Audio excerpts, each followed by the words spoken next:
जीवन बहुत छोटा है, जीवन अनिश्चित होता है, मृत्यु निश्चित है और इसलिए हमें एक संकल्प तय करके उस पर अपना जीवन न्यौछावर कर देना चाहिए। आज हजारों युवाओं के बीच में आप सभी से ये प्रश्न करना चाहता हूं कि एक संकल्प क्या होना चाहिए।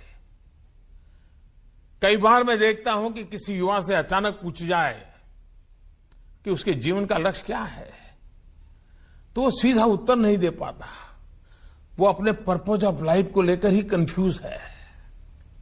साथियों, हमारे जीवन में जब संकल्प और लक्ष्य स्पष्ट होंगे तभी हम कुछ सिद्ध भी कर पाएंगे, देश को, मानवता को कुछ दे पाएंगे। जब संकल्प ही भ्रमित होगा, कंफ्यूज होगा, तो लक्ष्य को प्राप्त करना ही भी संभव नहीं होगा।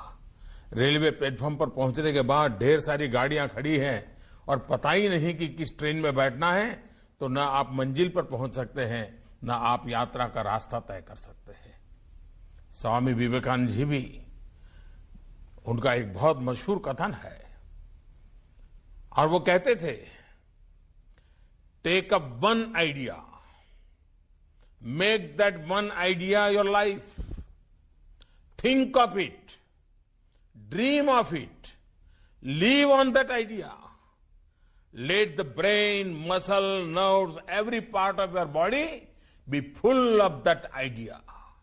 And just leave every other idea alone. This is the way to success. मेरा आज इस युवा महोत्सव में आए प्रत्येक युवा से आग्रह है कि अपने संकल्प को लेकर स्पष्ट रहें। उसे जीवन में क्या करना है, उसको लेकर के हमें स्पष्ट रहना चाहिए। भाइयों और बहनों, आज हमारा भारत पूरी दुनिया का सबसे नौजवान देश है। 65% से ज्यादा लोगों की आयु 35 वर्ष से कम है। युवा शक्ति की ये अपार ऊर्जा देश का भाग्य बदल सकती है, पूरे देश को ऊर्जावान बना सकती है। साथियों, भगिनी निवेदिता जी ने एक बार टिप्पणी की थी कि आखिर ऐसा क्या किया जाए कि भारतवर्ष के छात्र किसी दूसरे देश की कॉपी न करें, नकल न बनकर स्वयं में पूर्ण हो। इसी बात को आगे बढ़ाते हुए उन्होंने कहा था, your education should be an education of the heart and the spirit, and of the spirit as much of the brain. It should be a living connection between yourselves and your past as well as the modern world. यानी अपने इतिहास, अपने वर्तमान और अपने भविष्य के बीच connect बनाना बहुत आवश्यक है. अपनी परंपराओं से जितना ये कनेक्ट मजबूत होगा, उतना ही देश का युवा खुद को मजबूत महसूस करेगा. साथियों, विद्यार्थी देवो भव सिर्फ आपका ही नारा नहीं, हमारा भी मंत्र है. बल्कि मैं तो आपकी स्वीकृति से इसमें ये भी जोड़ना चाहूंगा, युवा देवो भवः, युवा शक्ति देवो भवः. युवा को मैं दैवीय शक्ति के तुल्य इसलिए समझता हूं क्योंकि युवा को मैं परिस्थिति नहीं, आयु की एक अवस्था नहीं, बल्कि एक मानसिक अवस्था मानता हूं, मानसिक स्थिति मानता हूं. युवा सिर्फ ये नहीं सोचता कि जो पहले अच्छा था वही बेहतर था. युवा ये सोचता है कि पुराने से सीख लेकर वर्तमान और भविष्य को और बेहतर कैसे बनाया जाए. इसलिए वो देश को बदलने के लिए काम करता है, दुनिया को बदलने के लिए प्रयास करता है. युवा चाहता है कि भविष्य, वर्तमान और अतीत दोनों से ज्यादा बेहतर और मजबूत है. इसलिए मैं देश के नौजवानों की शक्ति को फिर से नमन करता हूं। एक भारत श्रेष्ठ भारत, आपने ये शब्द सुने होंगे। सरदार वल्लभ भाई पटेल देश को एक करने का भगीरथ काम किया।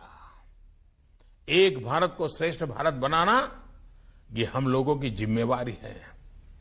और इसलिए मैं तो चाहूंगा, यहां इतने नौजवान बैठे हैं, आप में से कई लोग होंगे जिनका मन करता होगा फ्रेंच लैंग्वेज सीखें। आप में से कई होंगे जिनका मन करता होगा स्पेनिश लैंग्वेज सीखें। अच्छी बात है, दुनिया की कोई भी भाषा सीखना अच्छी बात है।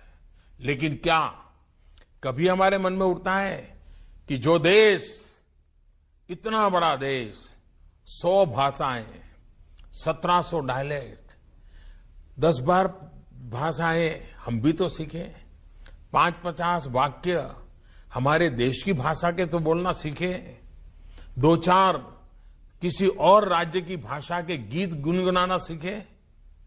मैं समझता हूं देश को एक करने के लिए ये सामर्थ्य बहुत जरूरी है और ये हम सहज स्वभाव के रूप में विकसित कर सकते हैं।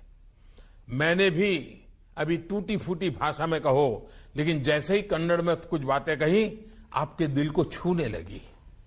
आप उसमें ये नहीं देखते थे कि मोदी जी के प्रोनाउंसिएशन ठीक थे या नहीं, व्याकरण ठीक था या नहीं। आपको यही लगता था कि हमारे साथ जुड़ने के लिए इंसान कितना अपनेपन से मेहनत कर रहा है। यही देश को एक करने की ताकत रखता है, यही देश को जोड़ता है। संकल्प से सिद्धि की जिस यात्रा पर देश चल रहा है, न्यू इंडिया के जिस सपने को पूरा करने के लिए आगे बढ़ रहा है, उसकी बड़ी जिम्मेदारी मेरे देश के युवाओं पर है। उन्हें भविष्य की बहुत बहुत शुभकामनाओं के साथ मैं फिर एक बार नौजवानों को कहता हूं, हम स्वामी विवेकानंद जी को स्मरण रखें, हम भगिनी निवेदिता जी को स्मरण रखें। जन सेवा ही प्रभु सेवा, जीव में शिव को देखें, यही एक तत्व ज्ञान हमारे देश की बदलाव में, चाहे वो स्वच्छ भारत हो, चाहे बेटी बचाओ बेटी पढ़ाओ हो, चाहे बुजुर्गों के लिए आरोग्य की सेवाओं का काम हो, किसानों को आधुनिक टेक्नोलॉजी की मदद पहुंचाने का काम हो, एक काम लेकर के हम भी अपने आप को जोड़ें।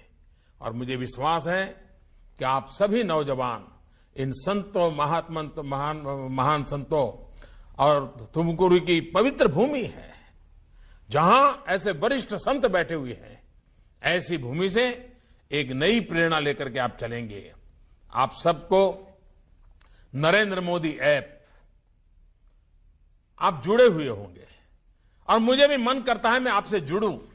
आप नरेंद्र मोदी ऐप से मेरे से जुड़िए, मुझसे बातें कीजिए, अपनी भावनाओं को मेरे तक पहुंचाइए। और मैं आज आपको बताता हूं, ये ठीक है कि मैं कन्नड़ भाषा बोल नहीं सकता हूं, मुझे हिंदी में बोलना पड़ा, लेकिन आपका मन करता होगा कि यही बातें कन्नड़ में देखनी है, सुननी है, तो मैं मेरी टीम को बताता हूं कि नरेंद्र मोदी ऐप पर अभी जो मैंने आपसे बातें की हैं, उसके जो मुख्य अंश हो वो कन्नड़ भाषा में भी उस पर रख दें, ताकि आप कन्नड़ भाषा में, अपनी भाषा में मेरे इन भावों को पकड़ पाएं और इस बात को आगे बढ़ाएं।